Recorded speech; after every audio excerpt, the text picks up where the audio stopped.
Madame, Monsieur, bonjour, bienvenue à tous. Voici les titres de votre journal. La 8e conférence Exposition NAPEC s'est clôturée hier à Oran. L'Algérie est l'une destination d'investissement prisée dans le nord africain, notamment dans les hydrocarbures non conventionnels et le offshore. On s'intéressera dans notre édition à l'environnement. Le salon Sierra s'est clôturé hier à Alger. L'une des recommandations, la nécessité d'un plan permanent pour la gestion des déchets ménagers. Du cyclisme dans la dernière partie de votre journal, Yassine Hamza du groupe GSP a remporté hier la 2e étape.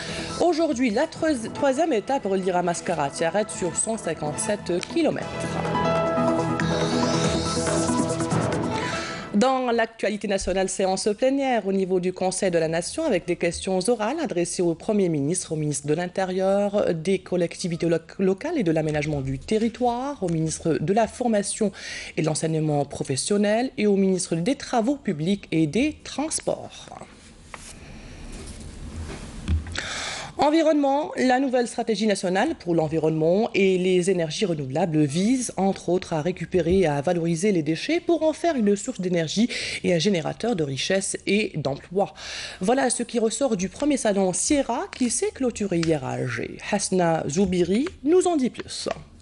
Près de 100 opérateurs dans le secteur des énergies renouvelables et du recyclage ont pris part au premier salon international de l'environnement et des énergies renouvelables, tenu au Palais des Expositions Pin-Maritime. 3 jours durant, les participants entre experts et opérateurs ont pu discuter des dossiers ayant trait à l'environnement, au recyclage et à la valorisation des déchets.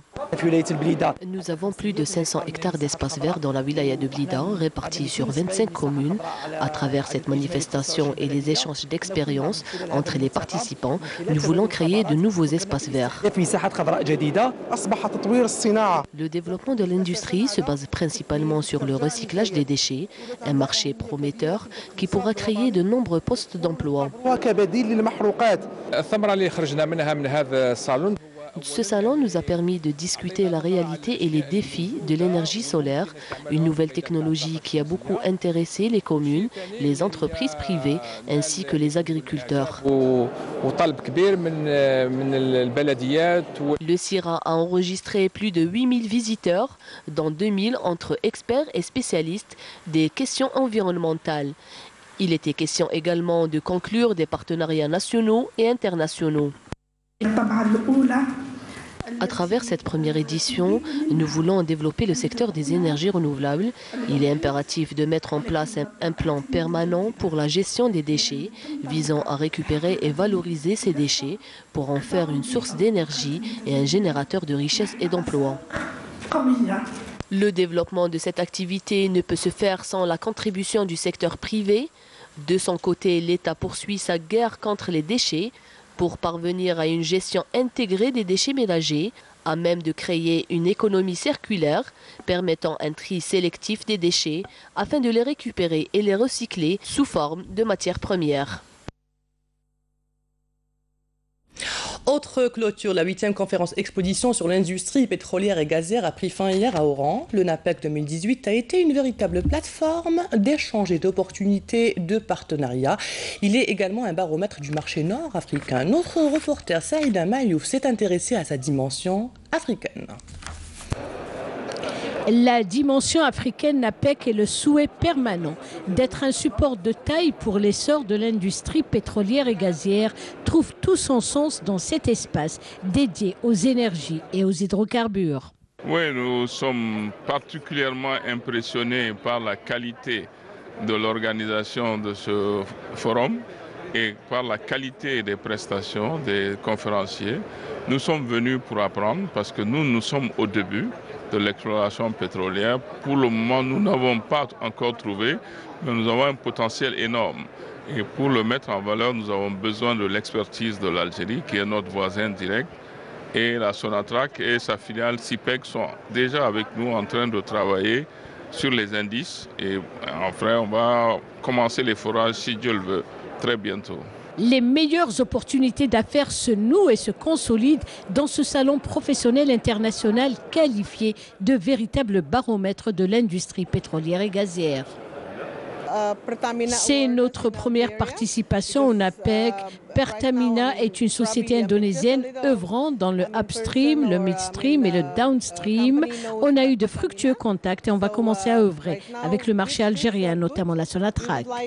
Ça fait notre deuxième année d'intervention au niveau de la NAPEC. NAPEC, c'est un salon important pour nous.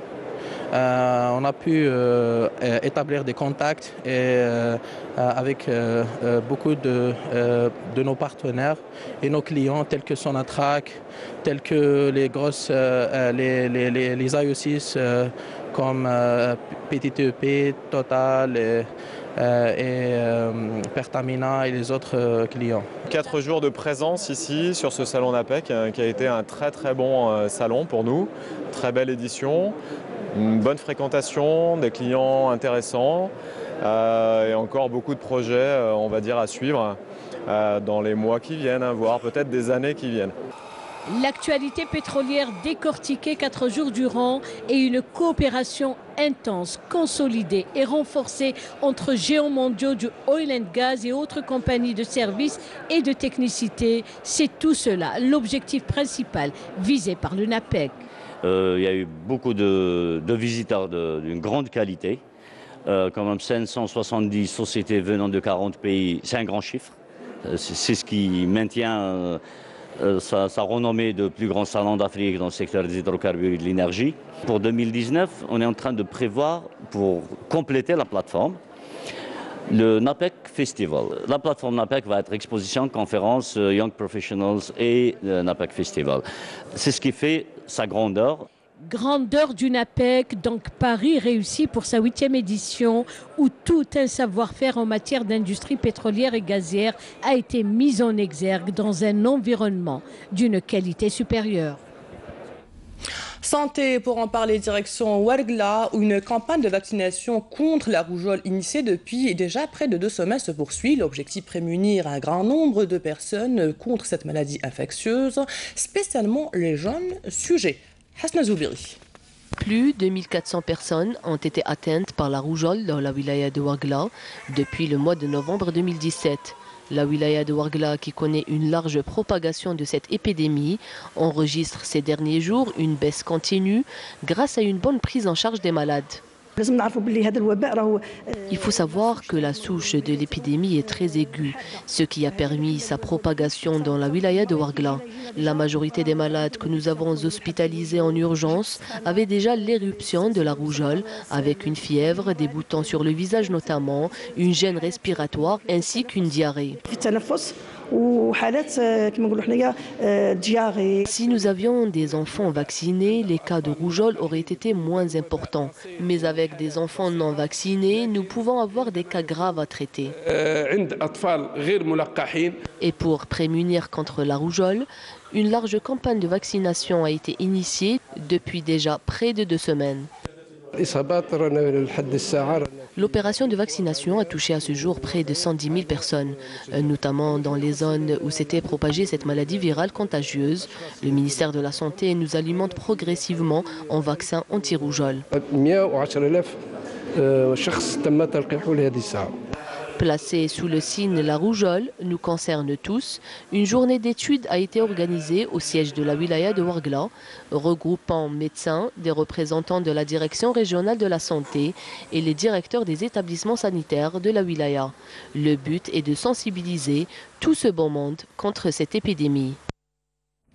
Dans un communiqué, le ministère de la Défense nationale nous a appris que dans le cadre de la lutte antiterroriste et suite à l'exploitation de renseignements, un détachement de l'armée nationale populaire a appréhendé hier à Batna, 5e région militaire, un élément de soutien au groupe terroriste.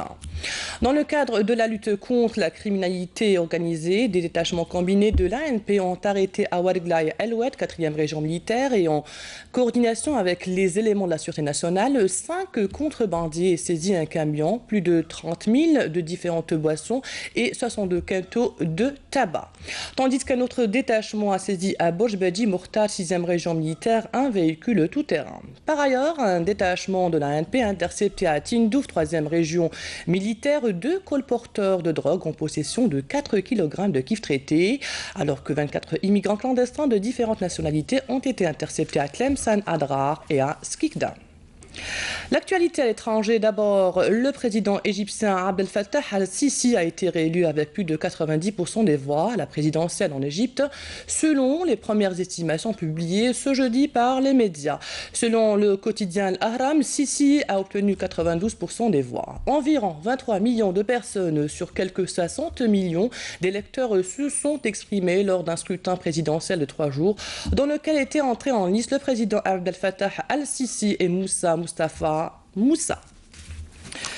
Au Venezuela, 68 personnes sont mortes dans un incendie présumé dans le commissariat principal de Valence, dans le nord du pays, a annoncé hier le parquet général. La surpopulation dans les prisons de Venezuela oblige les forces de l'ordre à utiliser les commissariats comme lieu de détention de longue durée, alors que selon la loi, la détention ne peut excéder 48 heures dans ces locaux. Retour au pays et direction à présent la wilaya de Msila et plus précisément Boussaada pour parler des chevaux.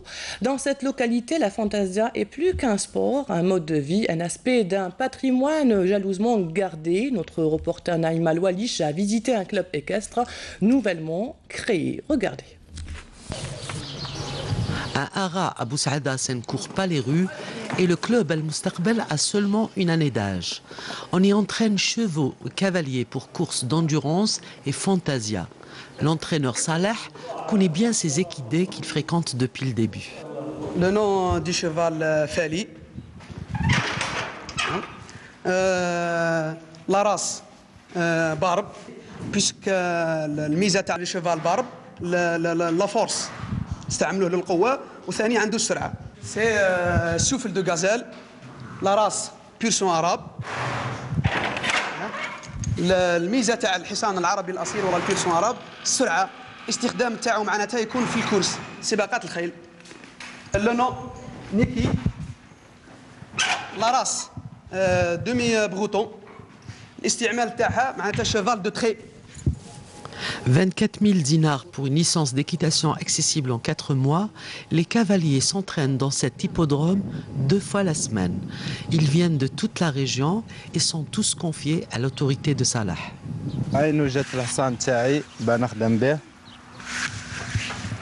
Non, une faute. واش قلنا حنايا واش قلنا حنا في لي تي بي قلنا با ديغيير لو شيفال سي بون ذيل شد كيما عطي البروسه ها نجبد عندي روح تشوف هنا روح باش تشوف نجبد عندي كوم سا ونخدم يدي هي اللي تروح ماشي وجهي كي كون نخدم واش قلنا لو ريسك واش قلنا هذه يسموها الزاويه العمياء هنا الشوفال ما يشوفكش راح يعتقدك بلي راك عدو.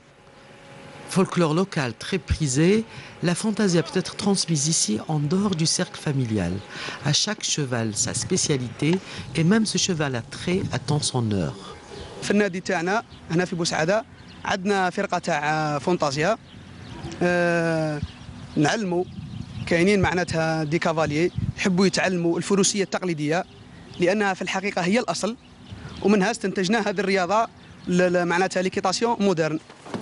Dans ce club équestre, on fait également de l'élevage et ce robuste étalon, 11 ans d'âge, lauréat du premier prix d'Alger, est là pour ça. Il est gardé bien loin de la jumenterie qui compte une vingtaine de bêtes. En tant qu'éleveur, à l'échelle de la région de Boussaada, j'ai un élevage de persans arabes et arabes barbes. L'objectif, c'est d'améliorer le cheptel de persans arabes et d'avoir une meilleure qualité dans la région. Mon problème, c'est l'orge. On a une quantité qui est insuffisante pour le cheval. Au lieu d'avoir au moins 4 ou 5 kilos par jour pour le cheval, il ne permet que ne vendre que 2 kilos par cheval. Si le club est une aubaine pour les amateurs de la chose équestre, il n'en demeure pas moins qu'il est difficile à entretenir. Du reste, il y a grand espoir à ce que des pépites soient découvertes ici, tant du potentiel il y a à Boussaada. Partant à El Hammam et cet hommage rendu aux femmes par de jeunes de la région à travers un travail de témoignage de femmes d'hier et d'aujourd'hui, des tranches de vie empreintes d'émotions mais aussi de beaucoup d'espoir. Une belle leçon de vie que nous présente Abdelmajid Benkassi. Cela se passe dans les montagnes de Kabylie du côté de Ain El Hammam. Deux jeunes gens de la commune, Monia et Chérif, de deux associations différentes, ont voulu rendre hommage aux femmes des villages en recueillant leurs témoignages sur leur vécu. Ils ont choisi des femmes qui ont vécu deux périodes avant et après l'indépendance de l'Algérie. Elles se sont livrées à nos deux reporters d'un jour pour nous raconter un quotidien difficile. Beaucoup parmi elles avaient élevé seules leurs enfants à cause d'un mari décédé ou d'un mari parti à l'étranger. On a pensé à faire comment rendre hommage aux femmes, à nos mamans, bien sûr, à nos grands-mères. Donc le seul moyen qu'on a pu trouver, c'est de leur rendre hommage de cette manière, de leur faire un témoignage de leur vécu, de leurs histoires et de nous parler. Et de ça, on est allé bien sûr sur le terrain, moi et mon ami Chérif. Automatiquement, la chose a changé parce que les femmes, à l'époque, ils ne peuvent pas aller à l'école, ils ne peuvent pas passer leur message. C'est juste le champ, aller au champ, cultiver, faire le ménage à la maison. Une émotion, je ne peux pas dire l'émotion. De l'émotion certainement. Des femmes adultes depuis toujours. Très tôt avant l'adolescence, les femmes devenaient déjà adultes. Surtout avec les mariages précoces. On marie les filles dès l'âge de 12 ans, à peine pubères. Les femmes rencontrées au village nous racontent.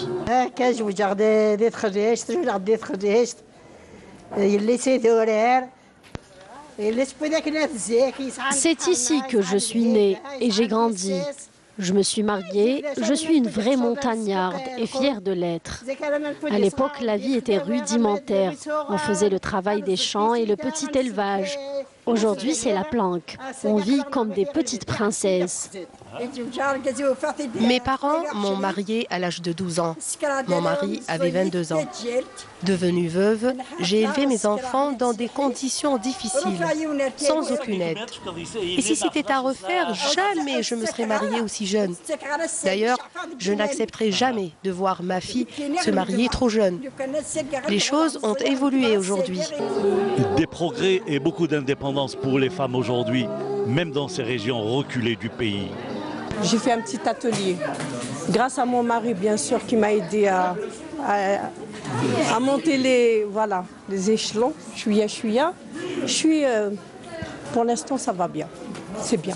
Ça a vraiment évolué. Être à la tête d'une association, c'est un changement radical. Aujourd'hui, la femme quand même a su prendre une grande place dans la société. On ne ressent pas vraiment la différence entre une femme qui vit à la ville ou une femme du village. Un vent de liberté et de progrès a réellement soufflé sur les monts de Kabylie. Un vent favorable à la femme, et c'est tant mieux. Repartons à Msila pour nous intéresser cette fois-ci à Qal'at Beni Hamed. Cette tour ou citadelle est située dans un site montagneux, comme nous le dit Hassiba Abdallah, reportage de Naila Mahtout. Ils sont nombreux à se rendre sur ce site archéologique, ce qui était auparavant la capitale des Berbères Hamadides, l'une des plus florissantes d'Afrique du Nord. Fondée à Msila en 1007 après Jésus-Christ par Hamed Ben Boulorin, après qu'il ait obtenu l'autorisation de son suzerain Badis, prince d'Irid d'Ifriqiya, la ville, et malgré le peu de vestiges qui en restent, charme toujours ses visiteurs. Qal'at Beni Hamed est notre bouffée d'oxygène à Msila. C'est un monument archéologique qui devrait être mis en valeur au profit du secteur du tourisme. Le site a été classé patrimoine national en 1952 et a été classé patrimoine mondial de l'humanité par l'UNESCO en septembre 1980. Immortaliser l'instant avec une photo ou plutôt acheter un souvenir sur place, Pour les nombreux visiteurs qui s'y rendent, chacun a une préférence. En tout cas, cela a bien inspiré Sofiane et Cheima, des photographes amateurs rencontrés sur place. Nous voulions avoir une photo représentative pour chaque région que nous visitions, dans le but de promouvoir le tourisme en Algérie. C'est un site touristique qui attire beaucoup de monde, pour que les gens viennent de loin, de Constantine ou de Betna, pour voir et avoir un souvenir de ce site. Cela témoigne de son importance en tant que patrimoine culturel de taille, et nous en sommes très fiers. Même si elle a subi les méfaits du temps, l'ancienne ville de Msila garde toujours son titre d'enchanteresse, une destination touristique par excellence.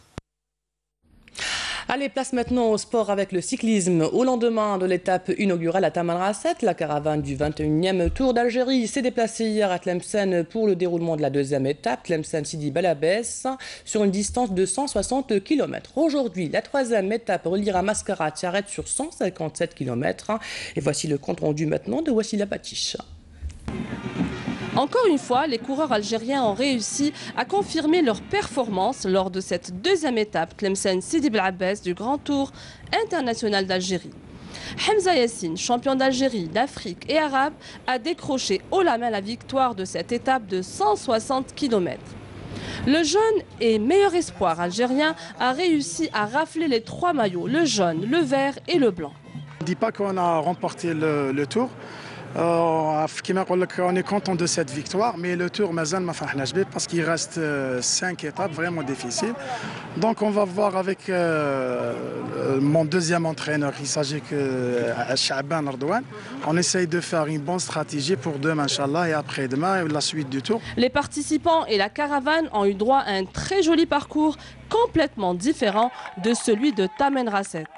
La verdure annonçant le printemps et les kilomètres de côte ont accompagné les coureurs durant cette belle étape, de Razawet à Benissaf et d'autres localités. Tous ces paysages ont émerveillé la caravane. Durant les 30 km, les concurrents formaient un seul peloton, jusqu'au moment où 3 cyclistes sociétaires du club de Mostaganem, UFC de Blida et VIP du Bahreïn ont réussi à réaliser la première tentative à l'échapper, avec une différence de temps, au niveau de la ville de Benissaf et sous les applaudissements du public présent pour encourager les concurrents. D'autres tentatives pour se détacher du peloton avec d'autres concurrents a donné ses fruits en formant un groupe en tête de 12 cyclistes, parmi eux le champion de l'étape Hamza Yassine, avec une différence de temps entre 2 et 3 minutes. Une très grande concurrence a été enregistrée sur l'échappée. Le dernier mot est revenu au grimpeur français Amadoré Joliane et décroche le maillot à points. Hamza Yassine du GSP décroche la première place et les 3 maillots en 3 heures 40 minutes et 25 secondes devant le Marocain Choukri Aziz et Valentine et Eric de l'équipe du Bahreïn. Et c'est la fin de cette édition préparée par la rédaction de Canal Algérie. Merci à vous de l'avoir suivi. Dans quelques instants, les prévisions météo de Mina Abed. L'information continue sur notre site entv.dz, sur YouTube Canal Algérie ou sur notre page Facebook. À demain à midi. Au revoir.